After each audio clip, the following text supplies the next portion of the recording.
Hello and welcome to VHTB, your guide to the talent, culture, and capital forces shaping the hard tech startup ecosystem. My name is Matt Jertson, the founder of Built, and I am joined today by Brian Major of Ad Astra Talent Advisors. Brian, how are you doing today? Doing fantastic. Excited to jump into this one. Excellent. And Justice Killian of Space Capital. How are things going, Justice? Hey guys, super excited to chat today. Let's get into it. Yeah, I'm really excited because today we want to try to do our quarterly update for Q1 2026. And it has been such a crazy quarter for space, hard tech in general. And so we're going to try to confine ourselves to a few different topics. I think the place to start is some of the changes that we've been seeing at NASA. We have a new administrator. We have announcements with Starliner. We have announcements, complete changes with the Artemis program. Justice, I'll start with you. What stands out to you about some of the changes that have happened at NASA over the past 3 months? Yeah, well, I think this is a really important topic, given the fact that we talk about culture, talent, and capital. Everything that's happened, sort of post Jared Isaacman taking over, I think is a masterclass in the re-architecting of these sort of three core buckets. And so, pretty quickly he came in and made it clear that there's going to be a culture of extreme accountability and transparency. And one of the first things that they did was touch on the Starliner fallout and, the bureaucratic culture and some of the challenges that came from that program, and, wanted to be really transparent, sort of laid that as a foundation and own their mistakes. And I think that that was a really important sort of first step to sort of reorient expectations around what NASA does and getting back to their roots. We're going to do big things. We're going to own our mistakes, and we're going to make sure that everybody understands and learns from it. So that to me was one of the most important sort of right out of the gate cultural changes. I don't know. Do you guys have any other thoughts about that in particular? I always have a ton of thoughts on this, but I'll let you go first, Brian. Yeah, no, I was it was both refreshing and also a little surprising to see the amount of issues that were uncovered from that and that they came out with and shared directly. I remember when the astronauts were stuck and we were trying to figure out how big of a deal is this, and it seemed like everyone in NASA and Boeing was just kind of downplaying it, oh, we can get them back, it's fine, we're just being really cautious, all these things. And then I had a fair amount of trust in that, NASA was being transparent to the severity of the issue and that they weren't truly actually stuck, that it was more news sensationalism. And then now it feels like we're getting a lot more clarity that wasn't really sensationalism, and the issues were more and more significant than we realized. And I appreciate getting that transparency now, but it definitely goes to show just how far they were straying from what really their core function needs to be, which is, in that environment at least, which is overseeing a commercial provider and being the safety check and being the government representative of the human taxpayers who are funding these missions and deserve to know what is going on completely. And so it's good to right that ship, and it was also a little surprising to me. Yeah, and I think it gives, at least for me, it gives me a much better feeling going into the launch of Artemis 2, which by the time this comes out may have already happened, because there's been so many questions around the heat shield. And that was another thing that they did. It was kind of like back to back. They have all this transparency about what happened with Starliner, and then they roll into this announcement about why they think it's safe to fly Artemis 2 with astronauts, with all the potential problems and changes to the heat shield after Artemis 1. I think, knowing that transparency is there. And to me, the thing that I keep thinking about is this is such a perfect example of why, especially in highly technical organizations, the benefit that you get from having someone who has a technical background or at least experience with risk and things at the top of the org chart. Because I think NASA a lot of times can have people who, though there's been plenty of astronauts in the past, I don't know. I was recently listening to an interview with Peter Beck where he was talking about, I think for the first Archimedes engine tests, he made sure he was always there so that the people in the room could always look to him to say go, basically, and that he was willing to take the risk, whereas people lower in the organization might not want to take the risk. And I think having somebody who's ready and willing to step forward and can make technical calls, and even if they're not the most technical person, they're willing to put their name on it to say, I'm the one approving improving this, even if it goes wrong. It just really helps things move a lot faster and with more clarity. And going out sort of right out of the gate and saying this is how we're going to operate it, and sort of Yeah. owning that, and sort of setting that example, as the administrator, I think gives the rest of the organization the example to sort of act by and get behind, and sort of absorb a little bit of to put that expectation on somebody lower in the organization to Yeah. then act out and demonstrate that culture. It's too much to ask. You need to see your Yes. top leaders Yes. do that, right, and model the behavior Exactly. for you. Yeah. Exactly. And I think it'll be really, I think this is going to generate endless case studies. It needs to have a deep dive book by somebody. Like, I think the next couple years, however long Isaacman's tenure is there, I think it's going to be such an amazing study of the power of leadership. Hopefully it shows it, because this is a big ship to try to turn for sure. We can keep Yeah. talking about that for Brian, go ahead. Well, I was just gonna say, I mean, Isaacman's gonna get a lot of attention during his tenure, because he's like, there's gonna be a lot of people that are gonna continue to question if he's like overly loyal to SpaceX or Elon or anything like that. But at the end of the day, how cool to have like a fresh perspective in the seat that comes from a more commercial background, who can actually do something different and isn't just like a NASA lifer who wants to do it the same way. Like, I think this is all becoming more and more clear just how much it was time for NASA to have a pretty big overhaul. And I think he's a great person for it, not just because of his commercial background, but like he's a full-on astronaut and fighter pilot. Like he's like, well, how great to have someone who's actually like been literally in the seat for some of the most like high risk missions and understands what it means to take those risks and be able to make those decisions. So I'm really excited to see what the future is going to hold, and we're starting to see a lot of what the future is going to look like. And even the smallest stuff, like I mean, I have no idea, but I got to believe like the approval of iPhones for the Artemis astronauts.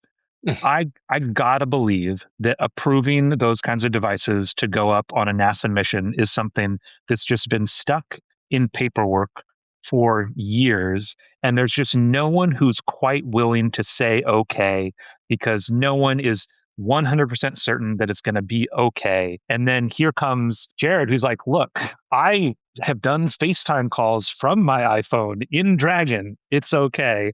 I'll sign off on it. Again, I don't know if that's just how I have it in my mind of what happened. But so yeah, I just love to get more information. Brian, I want to come better. Justice, you finish off.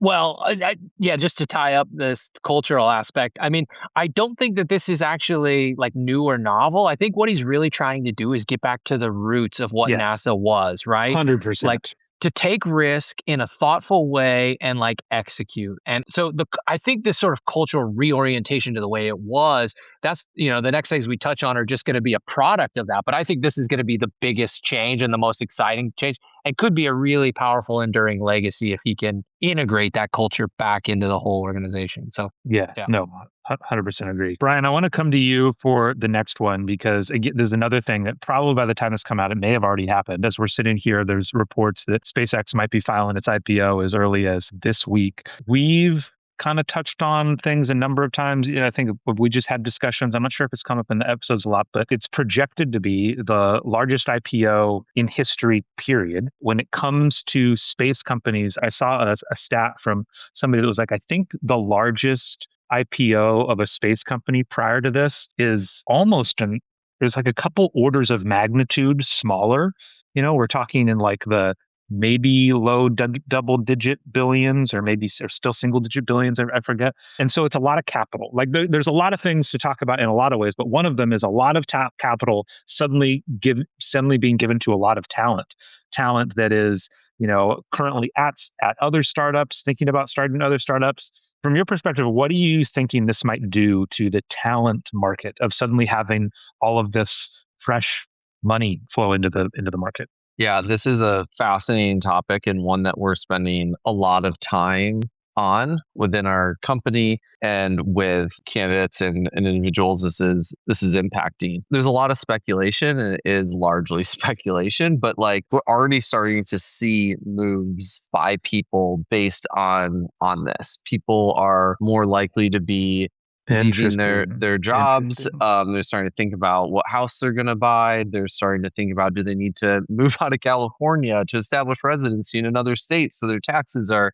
less That's a big bad when one. they go to sell some of their equity in the next like year or whatever it may be. So this is definitely going to make probably waves, not ripples, in the talent industry, and it's going to be fascinating to see, do we have a founder mafia spinning out and there's a lot more companies being built, or are we going to see people retire?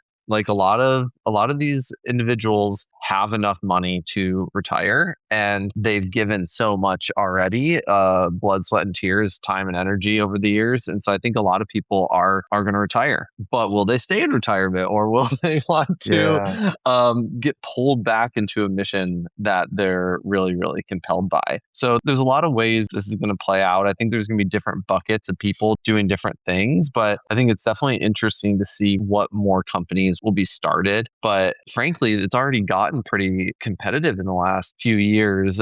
There's been a lot more companies spinning out from this ecosystem, a lot more startups seeking funding, and people are able to, it seems like, raise based on their resume and a good idea right now. And if we have a lot more people looking to do the same thing because they don't need kind of the day-to-day cash, I'm curious how that's going to impact the investment side of things and who's going to actually get checks. Is a resume and a good idea going to be enough anymore to get those first checks or not? So I'm curious what Justice has to say about that one. I mean, Yeah. this is, Yeah. go ahead, Matt. No, I was also going to tag onto that. Like, from your experience, Justice, do you think is it helpful to have a founder who feels like they are in a good, solid position, or would you almost prefer to have a founder that still has like an actual financial burning, like it needs to work out? I don't know, just from a psychological perspective. That's a fascinating question. I think it is nuanced and unique to the individual. Certainly, I think certainly. there's an inherent hunger that comes from being resource constrained, and that's true at a company level. I think that's also true at a founder level. And so, I like to see that scarcity because I do think it is a powerful motivator. When you have the ability, if failure doesn't like really mean much or have much of an impact, it's a little bit easier to walk away. It's a little bit easier to split time with the company and maybe some other sort of family priorities. As an investor putting in, high risk early capital, I mean, my expectation is, the next decade or two of your life, this is your vision and you're compromising and sacrificing many other aspects of your life to bring this thing to life. And having that sort of cushion sort of changes those motivations a little bit. Now, I do think that there are many, many, incredible engineers that the financial motivation doesn't matter.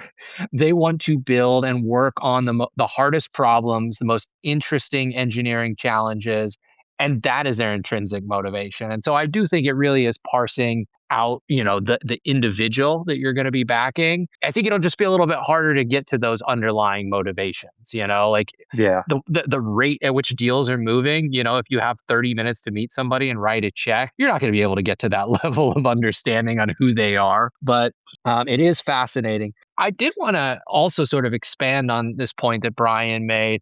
Over the year end, when I heard that SpaceX, or when it became public that SpaceX was going to actually be, going down this path, and they confirmed it, it was keeping me up at night, and I was, just sort of enamored with this idea that there could be, this sort of super cycle of new founders spinning out, and like, just this incredible set of skills that'll allow them to take on just a ton of problems. And when you look at like what hard tech is and what SpaceX has been able to do, it really is like a formulaic or algorithmic approach to how you solve a lot of these hard engineering problems. And so I put this out on LinkedIn, and I have to tell you, the response was like insane. The number of individuals that, both are working at SpaceX or companies similar or in these sort of financial positions, wanted to talk. They wanted to talk about what was next. Sometimes it was founder journey. Sometimes it was consulting journey. I do think, so I think the simple idea of a founder super cycle, I think that it's likely that we're going to see a lot of new founders. And I think that they're going to have,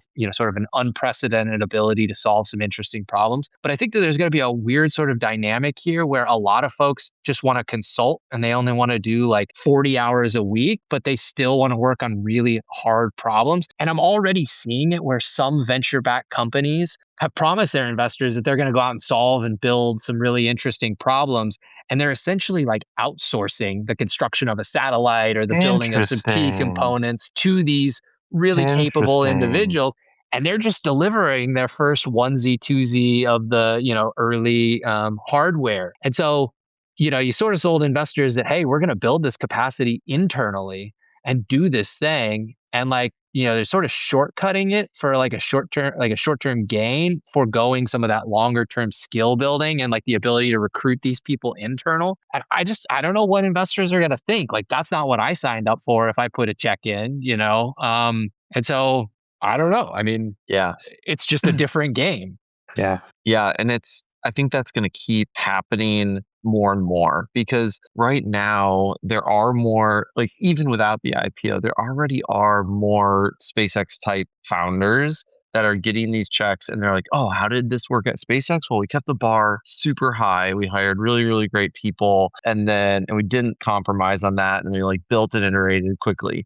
Well, what happens when most of the venture money is going to people with that same mentality and everyone has a bar that's super high, right? Like, how can you all scale at the speed you want to scale if everyone has that high bar? It's just really, really challenging. So what ends up happening is you are not willing to sacrifice on that bar, and then you reach out to your connections, you find consultants, and you do exactly what you just described, Justice. And so I think that this is like kind of a natural byproduct of the market. And so what I'm kind of eager to see is if we do end up having even more of these founders, how can we add like even a little bit more, I guess, like diligence, or maybe it's more just like maybe if these founders are coming to the table with more cash in their pocket already, can they get the team further built? Can they get a little more market fit? Can they get it a little bit further without going to raise and then raise? And then can the checks go to like fewer companies that are already further along? And I'm curious to see like what that will do or shift in the market as the money settles out a little bit over the next couple of years. I mean, I argue that that's already happened. There's basically, a handful of people that they just sort of skip pre-seed rounds or early capital formation, and they're just right out of the gate $10-15 million because they have a high sort of track record of execution, and that's sufficient for investors to just and it's a function of the market changing where you have a lot of big multi-stage funds that now have like $billion seed funds, and so they're just like, here's 10 million bucks, let's go see what you could do, and this is an option check for our growth fund down the line. So I'd argue that time is here. Well, and what I'm hoping for is that we can actually move a little bit past that. Like maybe this infusion of liquidity into these founders' pockets can allow them to further develop and raise money a little bit later in the cycle, and maybe investors would be able to not just say, oh cool, I have this money, I'll throw it at you now. Like maybe there are options to invest early but with a little bit more of a mature team and idea to help with some of this. Yeah, it's going to be, especially in hard tech where it's so, I mean, I did an interview with Eric Berger a few months ago where he was kind of lamenting he was worried that it was getting, at least in space, it was getting to the point where like, you can't really do anything for less than 200 million or something. And what that means for the market and what that means for like minimum viable product, what you're expected to do after your first raise. Yeah, the next level of infrastructure development is exactly that. It's large scale infrastructure, and you see this with some of the raises that happened this quarter. With the space station companies raising 500 million. Sierra Space with their first round, I think, was several hundred million. Now they just brought in over 500 million. To build these larger systems, it requires a significant upfront capex. That's right. Well, that was some of what we were going to, obviously a lot of the investment stuff has been what's been happening, this quarter, but those are larger discussions. And so though there's a lot to say about it, I think we're going to cut off this discussion now after, kind of having explored what's going to happen with talent, what's been happening with NASA. I think the next couple discussions that we have are going to be different flavors of kind of like what's the investment market looking like within hard tech right now. So Yes. So definitely, we kind of got that conversation started. If you're really interested in that, make sure to tune in to the next couple episodes because there's a whole lot more to dive into. Any final? Here's how we're going to close this episode. This might be already too late, but I want to hear you all pick the order of these three launches: Artemis 2, New Glenn 3, Starship V3. What's the order that those three are going to launch in? I'll go for Starship, New Glenn, Artemis. Yeah, from here, we're like those are the three big things. Or so that's what you Yeah. said. Yeah. So what order do you think those three are going to launch in? I'll Starship. start. I said, Go ahead. I'll start by saying I mean it's on the pad again. I'm going to say Artemis 2 is probably. I honestly think it's probably going to be. Well, I don't know. Artemis 2, Starship V3, then New Glenn. That's what I'll say. I'll go Starship, Artemis, New Glenn. Wow. Okay. All right. Well, I'll be even more contrary. I'm going to say Starship, New Glenn, Artemis. Wow. Okay. Excellent. Okay. I love it. Okay. Great discussion, guys. Thank you so much. See you on the next episode. Thanks.